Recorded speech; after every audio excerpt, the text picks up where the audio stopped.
Bonjour à tous, on se retrouve aujourd'hui pour un nouveau sujet en vidéo et pas sur n'importe quel terrain. Sur Skyrock PLM, on vous parle régulièrement de nos soldats français qui sont engagés un peu partout dans le monde, que ce soit sur terre, dans les airs, sur ou sous les mers. Et nous sommes aujourd'hui en Roumanie pour partir à la rencontre de celles et ceux qui y sont engagés. Nous sommes plus précisément sur le camp général Berthelot à Cincu. C'est ici que la plupart de nos soldats français déployés en Roumanie sont engagés aux côtés de leurs camarades alliés. Donc je suis le sergent-chef Geoffrey du 3e régiment du génie et actuellement projeté en Roumanie depuis le mois de janvier. Donc je suis sous-officier adjoint au sein d'une section de combat dans une compagnie de combat. Je suis l'adjoint du chef de section. Ma mission consiste à appuyer mon supérieur tant sur le travail que doit effectuer la section en apportant l'aspect soutien logistique au niveau des matériels dont la section aura besoin pour pouvoir réaliser différentes missions qui lui sont attribuées.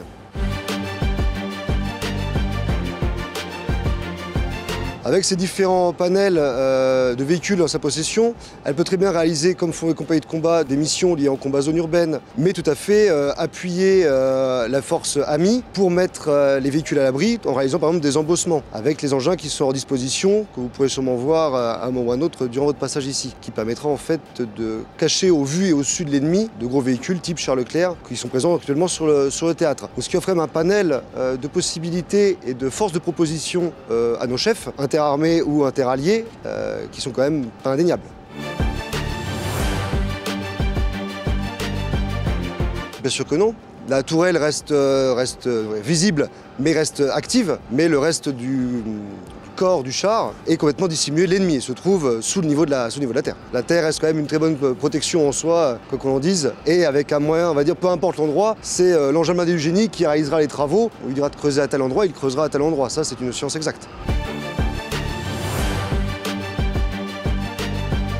Étant arrivé donc début janvier, autant le ciel était clément, les températures étaient plus ou moins douces, il faisait à peu près 12-13 degrés. 3 heures après, la neige est arrivée, nous avons perdu plus de 10 degrés et le paysage avait complètement changé. Vous savez qu'on a eu les 4 saisons en moins de 3-4 heures. On a pu voir le temps évoluer avec le printemps arrivant et la verdure et la nature reprenant ses droits. Mais c'est vrai que pour le coup, le paysage a évolué sur ces quelques mois de projection, ça c'est indéniable.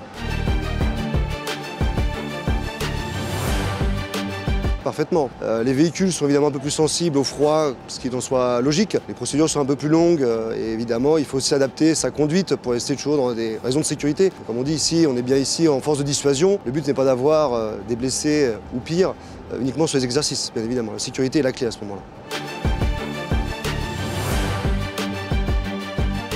Je pense qu'on ne peut pas se résumer à un moment, je pense que c'est plusieurs moments durant le mandat. On peut pouvoir échanger avec nos partenaires roumains, bien évidemment, les partenaires belges qui pour le coup sont vraiment attenants à la compagnie génie actuellement projetée. Même tout simplement, il y avait des éléments italiens ou portugais qui étaient présents, avec des échanges plus ou moins, on va dire, plus ou moins longs, plus ou moins poussés.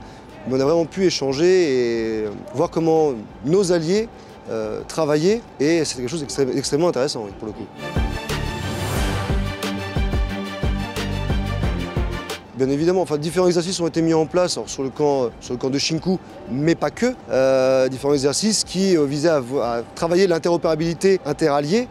Et pour le coup, ça a été relativement concluant et je n'ai pas senti de bas blesse. Je dis bien à mon niveau, je ne m'exprime pas au nom de mes chefs, mais à mon niveau, la communication s'est bien passée et la mission a été réalisée avec succès.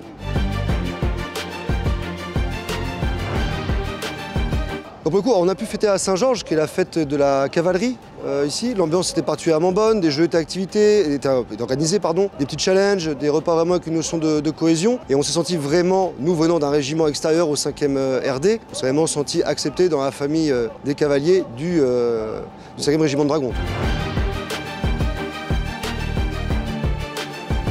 Avant chaque départ, nous avons un exercice d'entraînement avec les régiments auxquels nous sommes détachés, tous ensemble au centre d'entraînement zone urbaine à Sissonne, vraiment commencer à travailler et ne pas arriver sur le théâtre et uniquement connaître à l'instant T et perdre, on va dire, du temps à se créer des connaissances et créer des liens. Le camp de Cincu, camp Berthelot, a la chance d'avoir une école des tranchées qui, je trouve, est de qualité et qui nous a permis, pour le coup, de pouvoir travailler durant notre mandat. Et ça, c'était réellement un plus sur le théâtre.